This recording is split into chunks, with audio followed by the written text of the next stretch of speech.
보실 말씀은 구약 성경 317면에 신명기 33장 18절부터 29절 말씀까지입니다. 구약 성경 317면에 신명기 33장 18절부터 29절 말씀까지 제가 한 절 읽고 여러분들 한 절 읽고 교독하여 읽도록 하겠습니다. 교독합니다. 스불론에 대하여 일렀으되 스불론이여 너는 밖으로 나감을 기뻐하라. 이사가리여 너는 장막에 있음을 즐거워하라.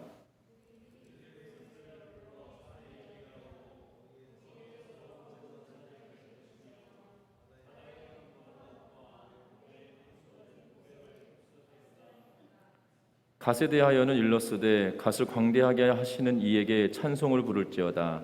갓이 암사자 같이 엎드리고 팔과 정수리를 찢는도다.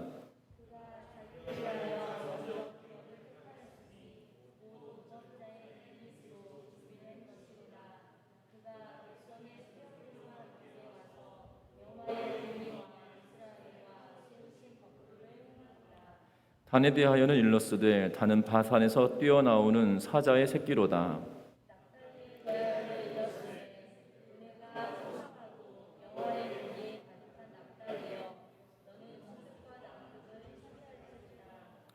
아셀에 대하여는 일렀으되 아셀은 아들들 중에 더 복을 받으며 그의 형제에게 기쁨이 되며 그의 발이 기름에 잠길지로다.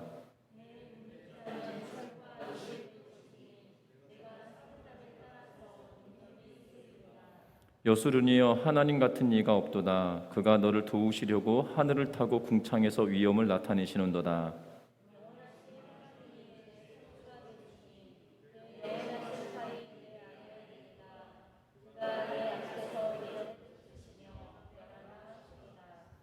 이스라엘이 안전히 거하며 야곱의 샘은 곡식과 새 포도주의 땅이 홀로 있나니 곧 그의 하늘이 이슬을 내리는 곳에이로다.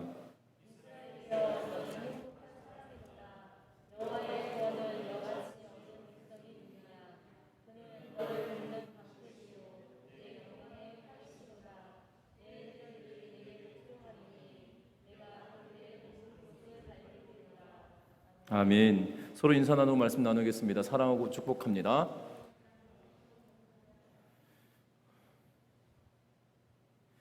선한 목자의 유기성 목사님이 예수 함께 죽고 예수로 사는 가정이라고 하는 책을 2014년도에 발간했습니다. 그 책에 이러한 내용이 기록되어 있는데요. 뭐라고 기록하고 있냐면 얼마 전 어느 잡지에 한 칸짜리 옥탑방에 새들어 사는 한 부인을 인터뷰한 기사가 실렸습니다. 기자가 이 옥탑방에 새들어 살고 있는 이 부인에게 이렇게 질문을 합니다. 언제가 가장 행복하세요? 라고 묻습니다. 그랬더니 이 부인이 뭐라고 이야기하냐면 밤에 빨래를 넣을 때가 가장 행복합니다. 그때 하늘의 별을 바라보면 나는 행복한 여자구나 하는 생각이 듭니다. 라고 대답을 했다고 합니다. 기자가 다시 묻습니다. 왜 밤중에 빨래를 하시나요? 라고 묻자 이 한 부인이 이렇게 말합니다. 낮에는 주인집에서 빨랫줄을 쓰니까 밤에만 제 차례가 와요. 그 말하는 부인의 눈 깊은 곳에서 별이 총총하게 빛나고 있었다라고 기자는 기록했다고 합니다.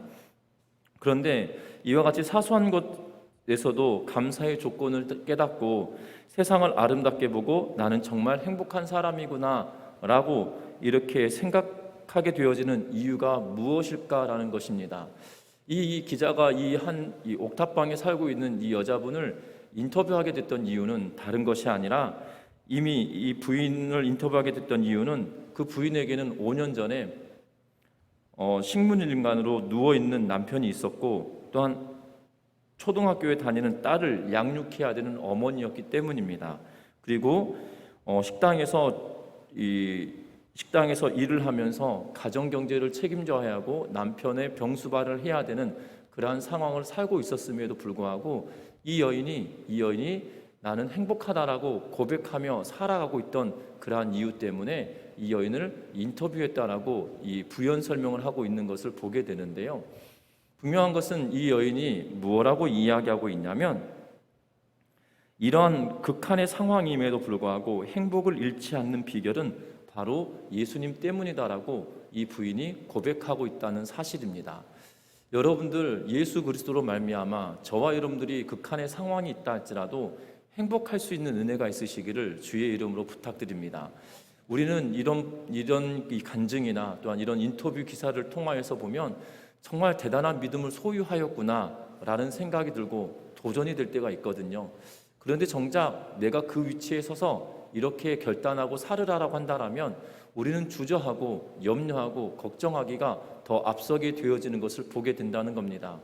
분명한 것은 이 한 부인처럼 저와 여러분들의 삶 가운데서도 하나님께서 주시는 은혜와 하나님께서 주시는 복을 누리며 살아감으로 인하여 어떠한 상황에 놓여 있다 할지라도 버티고 견디다 보면 하나님께서 우리에게 주시는 그 은혜를 날마다 경험하며 살아가는 은혜가 있으시기를 주의 이름으로 부탁드립니다. 오늘 이 말씀으로 시작하는 이유는 다른 것이 아니라 이 극한의 상황 가운데 있는 이들이 바로 이스라엘 백성들입니다. 40년의 광야길을 걷고 난 이후에 두 번의 전쟁을 치렀습니다. 그리고 이제는 가나안 땅으로 들어가야 되는데 그들의 40년 동안 이끌어왔던 지도자 모세는 죽는다라고 이야기를 하고 새로운 지도자를 세웠는데 여호수아가 이 40년의 광야길을 걷는 동안에 드러났던 장면이 있다라면 다른 데에 드러나는 것이 아니고요. 첫 번째 아말렉과의 전쟁에서 장수로서의 역할을 감당한 것이 출애굽기 17장에 기록되어져 있는 것을 보게 됩니다. 그리고 여호수아 이름이 등장하고 있는 것은 언제냐면 시내산에 모세의 수종자로 이 중턱까지 따라 올라가고 있었던 것을 보게 되고 나중에 내려올 때 모세가 여호수아를 만나 내려오는 그러한 장면을 30장에서 기록하고 있는 것을 보게 되어집니다. 그리고 등장하는 것이 언제 등장하냐면 우리 민수기 13장 14장에 어떠한 사건이 벌어지냐면 가데스 바네아에서 정탐꾼을 보내고 나서 돌아왔을 때 여호수아와 갈렙이 하나님이 우리와 함께 하시면 그들은 우리의 밥이다 라고 이야기하는 그 대목에 여호수아가 등장을 하죠. 그러다가 한동안 쭉 등장하지 않습니다. 그런데 그 여호수아를 40년 동안이나 모세의 수종자로 이 시종처럼 섬겼던 그가 지도자가 된다라고 이야기하고 있는 거거든요. 그리고 그를 택하였다라고 말씀하고 있다는 겁니다. 어떻게 보면 여호수아는 전쟁을 치르는 동안에 그리고 사실 전쟁을 치러야 될 그 순간에 이스라엘 백성들이 하나님을 떠남으로 인하여서 40년의 광야길을 걷게 만들어졌는데요. 어찌 되었던지 간에 이 위대한 지도자였던 모세가 역사의 뒤안길로 가고 이제는 여호수아와 더불어 새로운 역사를 이루어가야 될 그 절체절명의 순간에 도달하게 되었다는 것입니다. 여러분들 그러한 이스라엘 백성들에게 이제 모세가 축복하며 각 지파별로 축복하며 이야기하고 있는 그러한 내용이 오늘 33장에 기록되어져 있고 우리가 지난주에 보았던 것들은 몇 명의 이 아들들에 대한 기록들, 특별히 장자에 관한 것을 중점적으로 보면서 우리가 말씀을 나눴는데요. 오늘은 나머지 아들들에 대한 내용들을 살펴보면서 하나님이 우리에게 복을 주시는데 그 복의 원리들은 무엇인지 한번 살펴보려고 합니다. 그래서 절체절명이었던 그 순간에도 그들에게 복을 주시고 함께하여 주시는 그 하나님으로 인하여 그들이 용기를 내고 힘이 되었던 것처럼 저와 여러분들도 그렇게 되어지는 은혜가 있으시기를 주의 이름으로 부탁합니다. 먼저 그러면 18절 19절 말씀을 함께 같이 읽어보도록 하겠습니다. 18절 19절 말씀입니다. 스불론에 대하여는 일러스되 스불론이여 너는 밖으로 나감을 기뻐하라. 이사가리여 너는 장막에 있음을 즐거워하라. 그들이 백성들을 불러 산에 이르게 하고 거기에서 의로운 제사를 드릴 것이며 바다의 풍부한 것과 모래에 감추어진 보배를 흡수하리로다. 아멘. 오늘 말씀에 보면 이사갈과 스불론에 관한 이야기를 말하고 있는 것을 보게 됩니다. 이사갈과 스불론은 이 야곱의 부인이었던 레아가 5번째, 6번째 낳은 아들이 이사갈과 스불론입니다. 그런데 오늘 본문에 보면 스불론에게 뭐라고 축복하고 있냐면 스불론 지파에게 밖으로 나감을 기뻐하고 이사갈은 장막에 있음을 즐거워한다 라고 축복하고 있는 그러한 모습을 보게 되어집니다. 그래서 이 18절에 보면 너는 밖으로 나감을 기뻐하라. 이사갈이여 너는 장막에 있음을 즐거워하라 라고 이야기하면서 그 뒤에 19절에서는 그들이 백성들을 불러 산에 이르게 하고 거기에서 의로운 제사를 드릴 것이며 바다의 풍부한 것과 모래에 감추어진 보배를 흡수하리로다 라고 말하고 있는 것을 보게 됩니다. 여러분들 머릿속에 스불론이 어느 땅을 차지하게 되어질 것이기에 이런 축복을 하실까라고 머릿속에 사실 잘 그려지지 않지 않습니까? 사실 저도 성경을 읽을 때 머릿속에 스불론 지파가 이쯤에 있으니까 뭐 이렇게 되겠구나라고 생각을 하고 읽으면 참 좋겠는데 저도 잘 안 그려져요. 그래서 이 성경을 읽을 때 이 지도를 한 장 딱 펴놓고 읽을 때가 있습니다. 그리고 궁금하면 때로는 이 이스라엘의 12지파에게 주었던 땅 분배에 관한 내용들을 보면서 이 지도를 보는데요. 지도 한번 보여주시겠습니까? 성경 뒤에 있어요. 성경 뒤에. 예, 여러분들 보이시나요? 보이시나요? 예, 저기 보라색 칠해주고 그 다음에 파란색이 있고 그 밑에 저기 뭐라고 해야 될까요? 주황색인가요? 예, 주황색이라고 말해야 될까요? 거기가 지금 스불론이고요. 그 밑에 분홍빛이 있는 곳이 이사갈 지파가 취하였던 곳입니다. 그러니까 이사갈과 스불론은 붙어 있어요. 그래서 지형적으로 어떻게 보면 이사갈은 이 다른 지파들에 의하여 둘러쌈을 당하였기 때문에 안에 있는 것이 안에 있음을 즐거워하라라고 해석하는 학자들도 있습니다. 그리고 스불론은 이사갈의 이렇게 서북쪽에 있어야 된다고 표현해야 되나요? 자리를 잡고 있는데 스불론에 대한 야곱의 축복 가운데 무엇에 대한 이야기가 기록되어져 있냐면 이 스불론에 대하여 축복을 할 때 이 무역에 대한 이야기를 하고 있는 것을 보게 되어집니다. 그래서 바다의 풍부한 것과 모래에 감추어진 보배를 흡수하리로다라고 하면서 19절에 말씀을 하고 있거든요.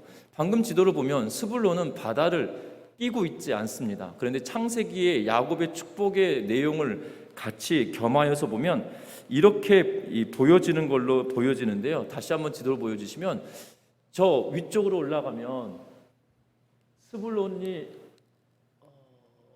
이 스불론 배터리가 다 됐나 보네요. 스불론 위에 제일 맨 위에 보면 시돈이라고 하는 지역이 있습니다. 그런데 이 시돈이라고 하는 지역까지 이렇게 그 역사적으로 보거나 이 여호수아나 나중에 이 사사기를 보면 그 시돈 땅까지 진출했을 것으로 여겨지기도 하고요. 또 하나는 남쪽을 향하여서 요 밑에 있는 돌이라고 되어져 있는 그 지역으로 아마 확장하지 않았을까라고 말하는 학자들도 있는데 오히려 시돈 쪽으로 나아갔을 걸로 추정하는 것이 대부분의 학자들의 모습인 걸로 보여집니다. 그래서 이 언약의 말씀이 실제적으로 이루어지는데 분명한 것은 이 두 지파가 가지고 있는 이사갈과 스불론이 가지고 있는 영토 안에는 어떠한 일이 벌어지냐면 굉장히 풍부한 그러한 풍부한 농경지를 가지고 있는 그러한 지역이다라고 말하고 있는 것을 보게 되어집니다. 그래서 이사갈과 스불론은 풍부한 이 농경지로 인하여서 그들이 먹고 살기에 불편함이 없었을 뿐만 아니라 심지어 바다까지 진출하에 감으로 인하여서 해상 무역을 이루어가는 그러한 중심에 서 있게 되었다라고 말하고 있는 것을 보게 되는데요. 그런데 그들이 어떠한 역할을 하게 되냐면 19절에 보니까 그들이 백성들을 불러 산에 이르게 하고 거기에서 의로운 제사를 드릴 것이며 라고 이야기하고 있는데 여러분들 지도를 살펴보시면 이사갈과 스불론의 경계 지역에 이 다볼이라고 하는 산이 하나 있습니다. 다볼산이라고 불려지는 산이 하나 있는데 그곳을 아마 지칭하지 않겠냐라고 추정하면서 그곳으로 이 다른 백성들을 모아서 뭐 한다라고 이야기합니까?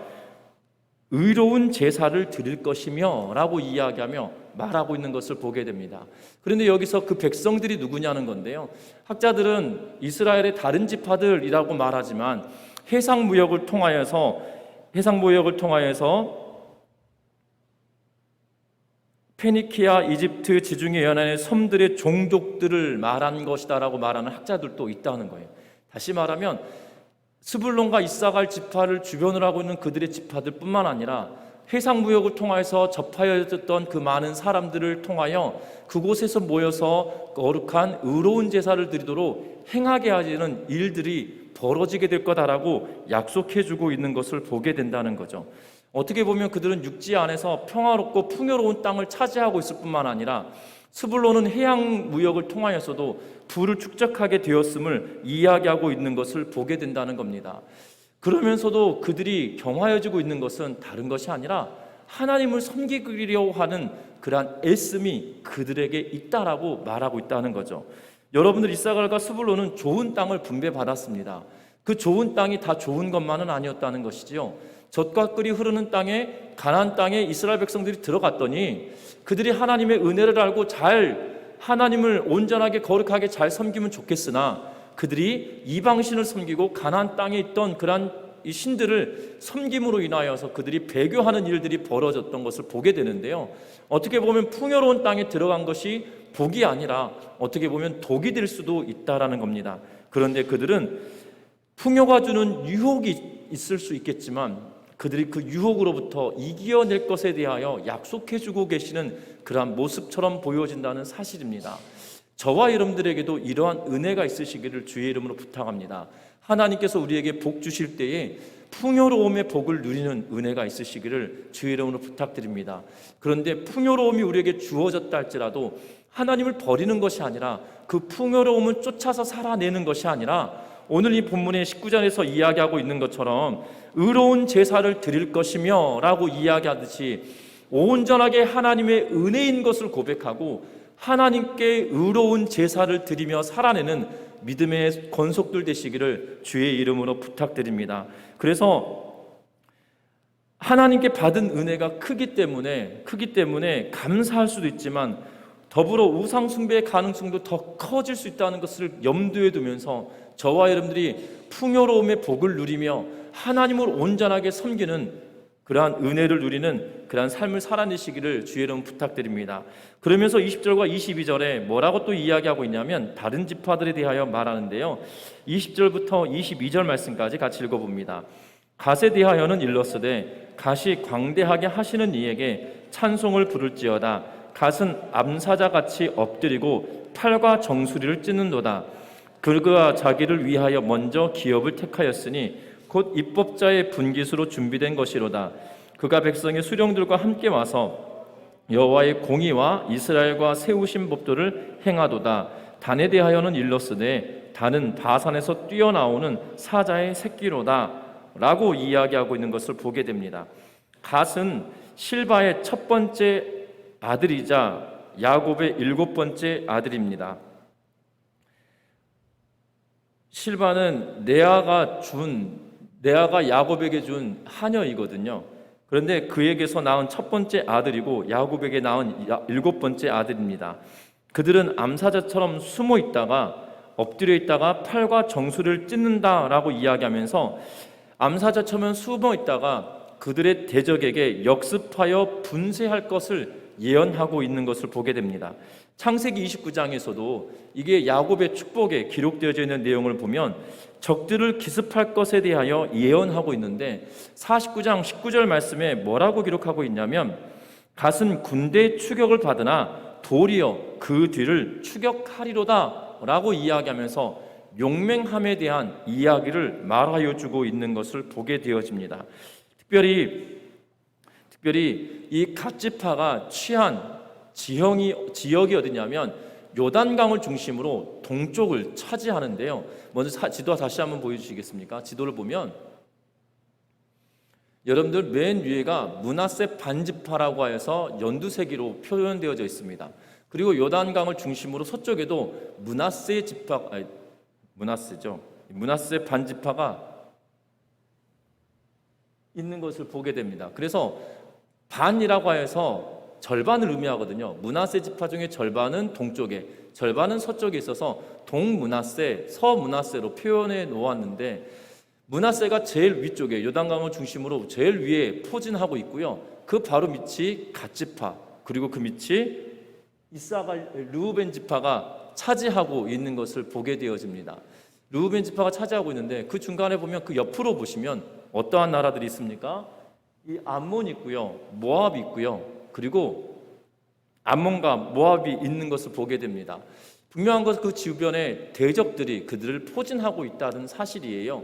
그런데 그 가운데 어떠한 일이 벌어진다고 예언해 주고 있나요? 그들의 대적이 그들을 치러 오면 그가 역습을 하게 되어지는, 추격되어지다가 추격하게 되어지는 복을 누리게 될 거라고 야곱은 축복하였고, 모세도 뭐라고 이야기합니까? 엎드려 있는 암사자가 엎드려 있는 것처럼 있다가 결국 그것을 찢겠다라고 이야기하고 있는 것을 보게 되어집니다.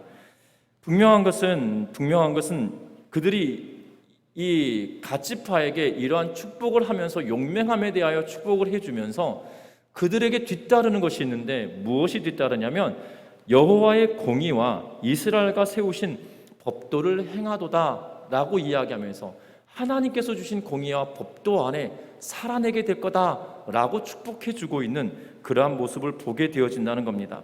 어떻게 보면 갓지파가 그렇게 위대해 보이지 않습니다. 그럼에도 불구하고 모세는 그들에게 이렇게 용맹함에 대하여 약속해주고 또한 그것을 축복해주고 있는 그러한 모습을 보게 된다는 거죠. 그러면서 그 용맹함에 있어서는 뒤지지 않는 또 다른 지파를 축복해주고 있는데, 그 지파가 다른 지파가 아니라 단 지파라는 것입니다. 우리는 단 지파가 바산에서 뛰어나오는 사자의 새끼로다 라고 표현하고 있어서, 바산은 다른 곳이 아니라 이 이스라엘 백성들이 전쟁을 치렀던 바산 옥과 이 시온의 왕과의 전쟁에서 승리하게 되어지는 그 바산을 이야기하거든요. 그러면 요단 동쪽에 있는 지역을 이야기합니다. 그래서 이 본문을 읽다 보면 바산한 옥을 우리가 이미 신명기를 읽으면서 보았기 때문에 바산이라고 하는 지역이 요단 동편에 있다는 것을 보면 단지파가 요단 동편에 있는 거 아니겠나라고 생각할 수가 있는데요. 단지파는 요단 동쪽에 있는 것이 아니라 요단 서편에 있습니다. 단지파의 위치는 어디에 있냐면, 사진 한번 다시 보여주시겠습니까? 단지파의 위치는 여러분들 보이시나요? 단지파가 에브라임과 베냐민과 블레셋 사이에 끼어져 있는 지파가 단지파입니다. 이 색깔 구분은 잘 되지 않는데 연두색 므낫세 반지파가 있고 그 밑이 에브라임이고요. 그리고 그 밑에 둘이 나눠져 있잖아요. 하나는 유다고 하나는 어디냐면 단지파예요. 그리고 유다 밑이 시므온 지파가 자리하고 있고, 시므온 옆으로 블레셋, 해변가 쪽으로 블레셋이 있어요. 그래서 블레셋 위에 단지파가 있다고 생각하시면 되어져요. 그래서 사사기를 잘 보시다 보면 단지파에 굉장히 유능한 사사가 한 명 등장합니다. 누굴까요? 맞히면 500원 드리겠습니다. 삼손입니다. 삼손. 삼손이 이 단지파에서 나온 사사거든요. 그런데 이 단지파의 출신이었던 사사 삼손이 누구와 전쟁을 치르게 되어지나요? 블레셋과 치르게 되어지죠. 그 이유는 이 국경을 접하고 있기 때문이에요. 그래서 사사 삼손이 블레셋과 계속 다투게 되어지는 이유가 거기에 있다는 사실입니다. 그런데 이 단지파에 대하여 이야기할 때 바산에서 뛰어나오는 사자의 새끼로다 라고 이야기하면서 용맹하게 대하여 이야기하고 있을 뿐만 아니라 창세기 49장에 있어서는 단은 심판을 행하고 작은 지파이지만 역습에 능한 지파가 될 것에 대하여 예언하고 있는 것이 야곱의 예언입니다. 분명한 것은 이 단지파를 통하여서 단지파가 용맹함에 대하여 상징적이게 드러나고, 앞에서도 말씀드린 것처럼 단지파의 삼손이 나와서 정말 위대한 사사로서의 역할을 감당하게 되어지는 것을 보게 되는데, 이 단지파는 결국 용맹함을 상징하고 있고 용맹함의 복을 주는 그러한 은혜를 경험한다는 것입니다. 나중에 이 단지파가 결국 이 북쪽으로 이동하면서 라기스라고 하는 지역을 취하게 되어지는데, 그곳을 단이라고 이름을 붙여서 이스라엘 땅의 가장 북쪽에 위치한 지역을 단이다라는 표현을 씁니다. 그래서 이스라엘의 남쪽과 북쪽을 최남단과 최북단을 이야기할 때 우리가 할라에서 백두 이렇게 표현하는 것처럼 이스라엘도 브엘세바부터 단에 이르기까지라는 표현을 쓰고 있어요. 그래서 북쪽 끝이 단이고 이 단지파가 세운 성읍인데, 단지파가 속해 있던 이 블레셋 바로 위에 있던 지역에서 벗어나서 북쪽으로 이동하면서 세워진 그러한 지역이라는 거죠. 그런데 가는 동안에도 끊임없이 용맹함을 보여주고 있는 그러한 모습을 보게 되어진다는 겁니다. 특별히 갓지파는 어찌 보면 주변에 이 적대국들 암몬과 모압이 있기 때문에 어떻게 보면 어떻게 보면 변방이거든요. 그럼에도 불구하고 이스라엘의 옆구리를 잘 지켜내는 그러한 용맹함이 그들에게 드러나는 그러한 축복을 해주고 있다는 사실입니다. 우리 가정들도 우리 성도들도 마찬가지입니다. 이 단이나 갓처럼 하나님께서 우리에게 주시는 용맹함의 복이 저와 여러분들 삶 가운데 있으시기를 주의 이름 부탁합니다. 이 용맹함이 다른 사람들을 짓밟거나 짓누르기 위함이 아니라 우리의 대적을 향하여서 엎드려 있는 암사자와 같이 다시금 역전시킬 수 있는, 전세를 뒤바꿀 수 있는 그 용맹함이 우리의 삶 가운데 있으시길 바라고, 때로는 우리의 대적 악한 영의 권세가 우리를 넘어뜨리려 한다 할지라도 그것을 역습할 수 있는 그러한 능력의 소유자들 되시기를 주의 이름으로 부탁합니다. 그러면서 23절과 25절에 또 다른 지파들에 대한 이야기를 합니다. 납달리와 아셀 지파에 관한 이야기를 하고 계시는데요, 우리 23절부터 25절 말씀까지 같이 읽어봅니다. 납달리에 대하여는 일렀으되 은혜가 풍성하고 여호와의 복이 가득한 납달리여 너는 서쪽과 남쪽을 차지할지로다. 아셀에 대하여는 일렀으되 아셀은 아들들 중에 더 복을 받으며 그의 형제에게 기쁨이 되며 그의 발이 기름에 잠길지로다. 내 문빗장은 철과 노시 될 것이니 내가 사는 날을 따라 능력이 있으리로다. 아멘. 오늘 이 둘에게 대하여 주는 복이 무엇입니까? 더 복을 받고 능력이 있을 것에 대하여 약속해 주고 있는 것을 보게 됩니다. 납달리는 야곱의 6번째 아들이고 또한 라헬이 주었던 여종 빌하가 낳은 2번째 아들입니다. 창세기 49장에는 납달리는 노인 암사슴에 비유되어져 있고요. 그리고 이 납달리는 자유로움을 또한 민첩함을 의미하고 있는 것을 보게 되면서 북부 갈릴리 쪽을 영토로 배당받았던 것을 우리는 지도를 통해서 보았었습니다. 그런데 그들에게 주는 것은 무엇입니까? 여호와의 복이 가득한 납달리여 라고 이야기하면서 하나님의 복이 그들에게 더 있을 것에 대하여 이야기합니다. 아셀도 마찬가지입니다. 하나님께서 아들들 중에 더 복을 받으며 라고 이야기하며 그 형제들에게 기쁨이 될 것에 대하여 이야기하며 능력이 있다라고, 그들에게 능력이 있으리로다라고 말씀하여 주고 축복하고 계시는 것을 보게 된다는 겁니다. 저와 여러분들, 이 납달리와 아셀은 라헬과 레아와 같은 정실 부인의 아들들이 아닙니다. 그들은 첩의 자녀들이었고 그럼에도 불구하고 하나님께서 그들에게 풍요로움과 강인함과 그리고 더 주시는 은혜를 경험하게 되었다는 것입니다. 분명한 것은 저와 여러분들도 어찌 보면 우리는 이 서자와 같잖아요. 왜냐하면 우리는 혈통적으로 유대인이 아니기 때문입니다.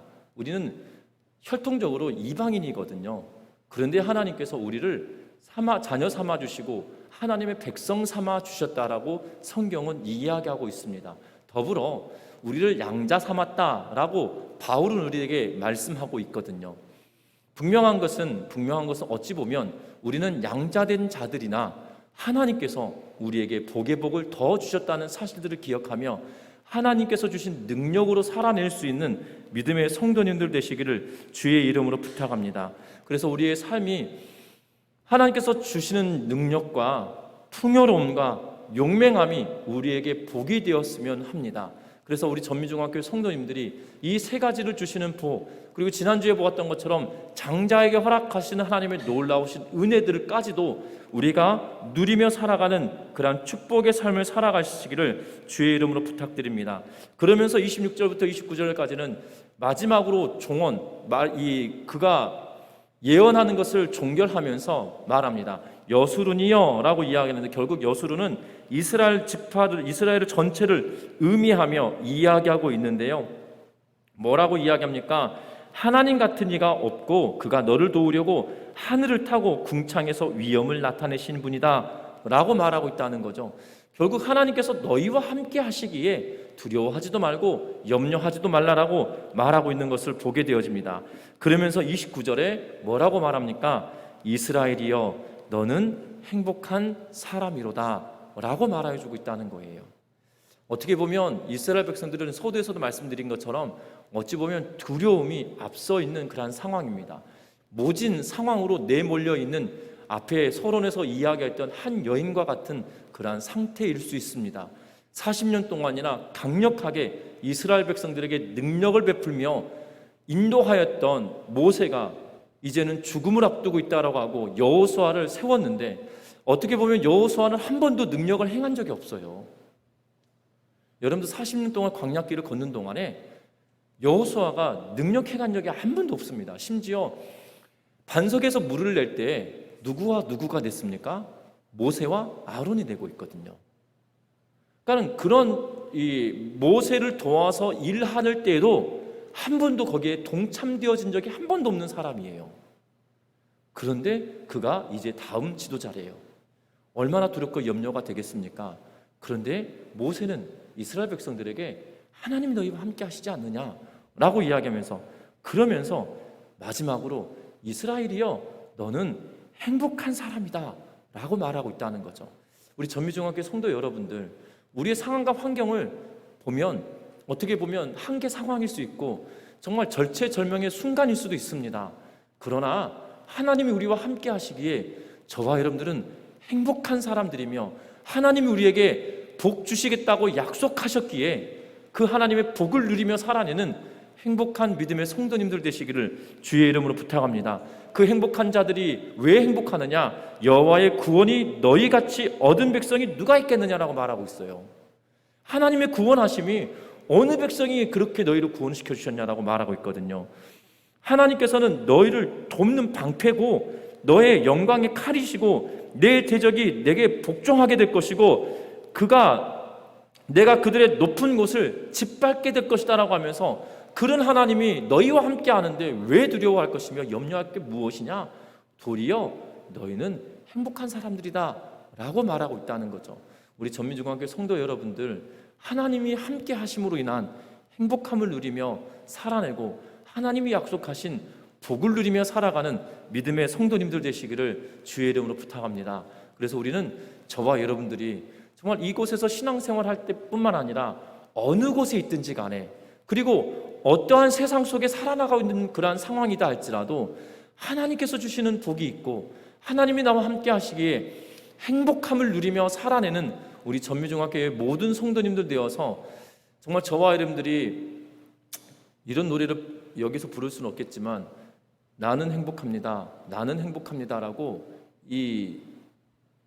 불렀던 이 가요의 가사처럼 저와 여러분들 날마다 행복해하며 살아낼 수 있는 그런 우리 모든 성도님들 되시기를 주의 이름으로 축원합니다. 그래서 하나님의 권능의 손이 여러분들과 함께 있음이 증명되어지고 하나님이 여러분들과 동행하심이 증명되어지는 삶을 살아내는 우리 모두가 되어서 저와 여러분들뿐만 아니라 하나님을 알지 못하는 사람들조차도 우리 전미중학교 성도들 보면 하나님 살아있어, 저 사람들 이렇게 행복하는 거 봐, 하나님 정말 살아계신 분 확실해 라고 우리가 증거할 수 있는, 증명해낼 수 있는 우리 모두가 되시기를 주의 이름으로 부탁드립니다. 기도하겠습니다.